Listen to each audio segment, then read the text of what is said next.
Magsimula na tayong magluto ng ginisang sayote. Ito ang mga ingredients. Sayote, hiniwang kamatis, bawang, sibuyas, at hiniwang baboy. Start tayong magluto ng ating ginisang sayote. Open natin ang ating kalan. Then, lagyan natin ito ng mantika.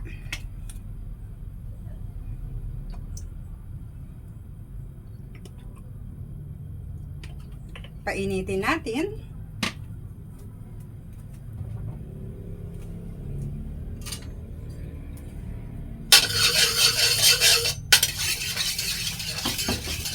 High heat muna natin siya para mabilis uminit. Pagkatapos, ilagay na natin ang ating bawang.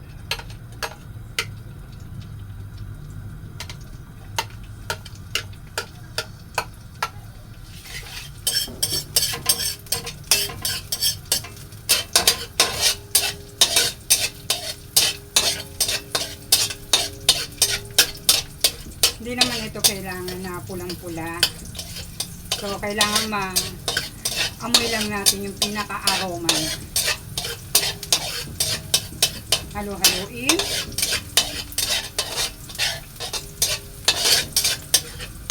Ayan na. Naamoy na natin yung aroma. And then, pag medyo okay na ang kulay niya, ayan. So, ayoko rin naman na masyadong pulang-pula yung toasted. Nagiging mapait. Lagay na natin ang ating sibuyas.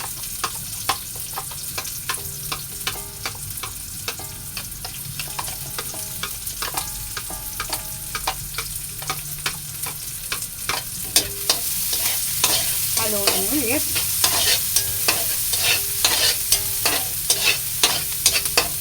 And 30 seconds siguro lang yun. Haluin.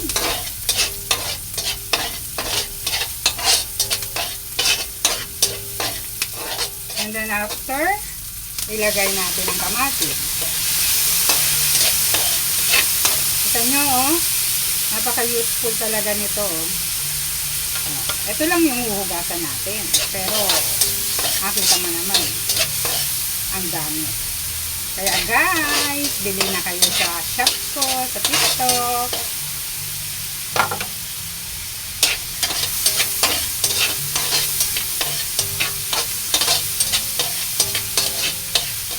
Halo-haloin natin siya.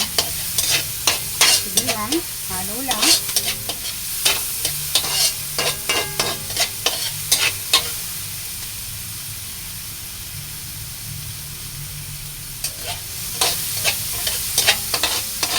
Again ako, pag nagluluto ako, yung iba talagang sobrang lutong-luto yung kamatis. Sa akin hindi masyado. Basta kailangan lang sa akin, halo siya.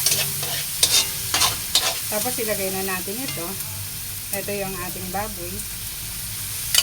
Ang gamit ko nga pala dito yung lomo. Tenderloin. Kinuha ko to doon sa singko sa barbecue. Kumuha ako ng konti para isahog. Ayan. Pagkahalo natin, halo-halo lang.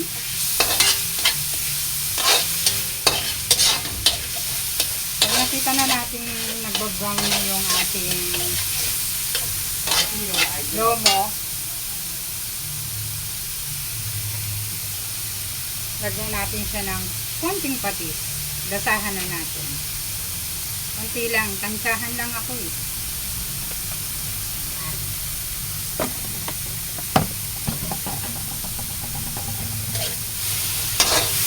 Halo-halo lang. Tapos nilalagyan ko na rin ng konting paminta.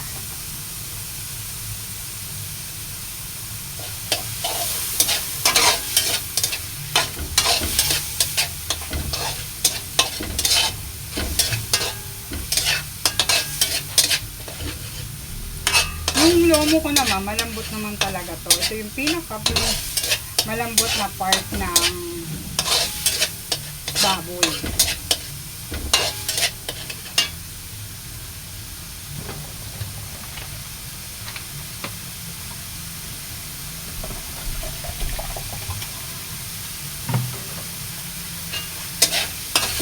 Tapos lagyan natin ng tubig.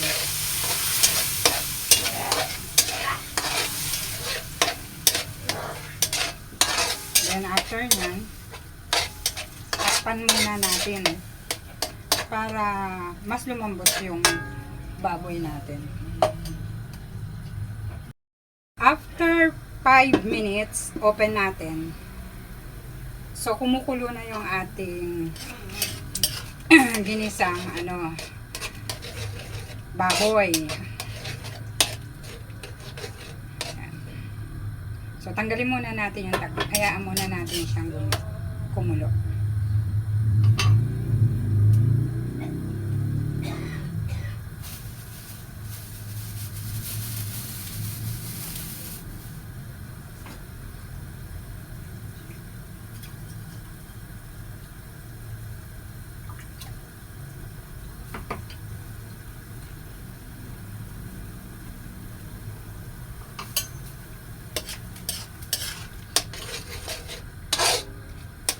Yan, pagkatapos, ilalagay na natin yung ating sayote.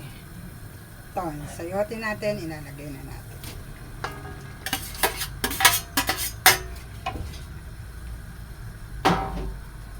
Hahaluin natin.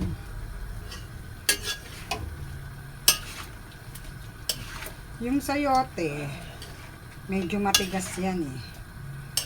Kaya kailangan pa rin natin siyang pakuluan.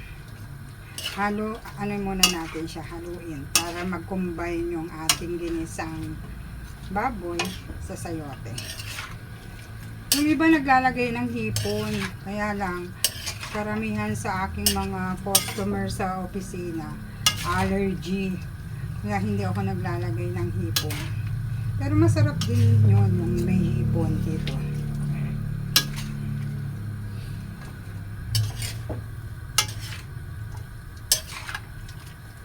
Haluin lang natin siya. Pag-combinein lang natin.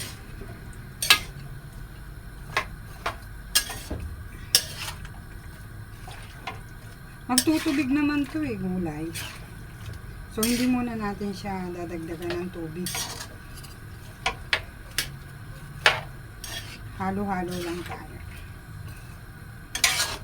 After natin siyang mahalo, takpan ulit natin.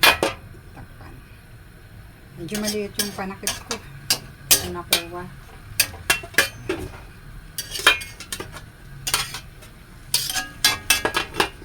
Pwede na rin yan. Yan, natakpan na natin. After 10 minutes, open natin. Ayan, luto na yung ating sayote. Halo-haloin lang natin. Sa akin, pag ako nagluluto ng sayote, gusto ko may sotanghon.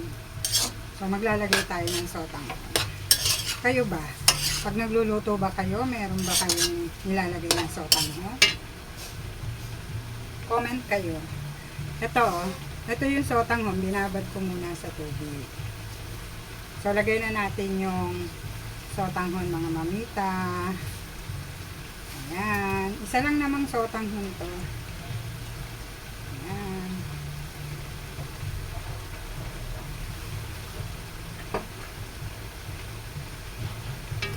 Tapos, haluin na natin.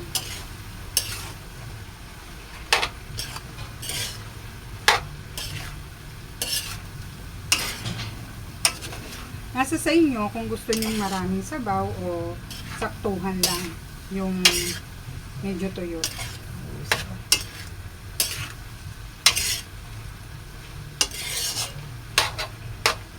Ako maglalagay pa ako ng konti lang na sabaw. Kasi lulutuin pa natin yung sabaw.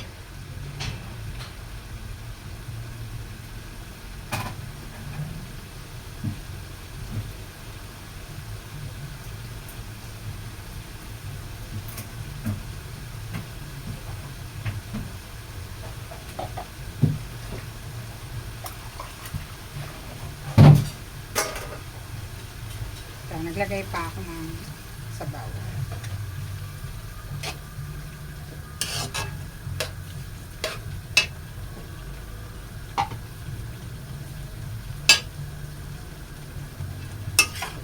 Haluin natin. Final taste lang natin to. Kung okay na ba sa inyo ang agat. Or kailangan pa natin magdagdag ng asin or patis. Depende. Depende sa pagluluto. O depende sa mga preference natin sa panlasa.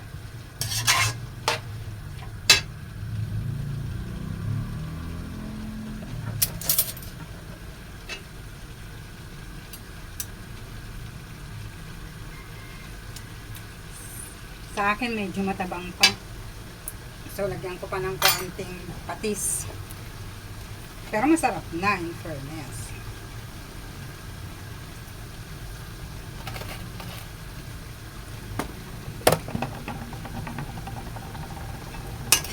Haluin pa natin.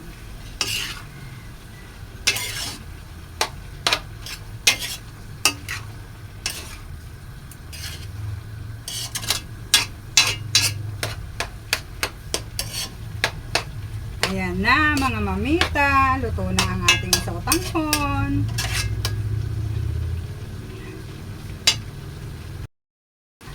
Luto na ang ating sayote with sotanghon.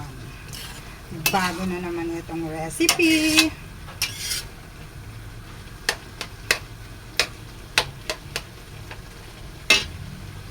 Okay, i-turn off na natin ang ating apoy sa kalan. Thank you for watching.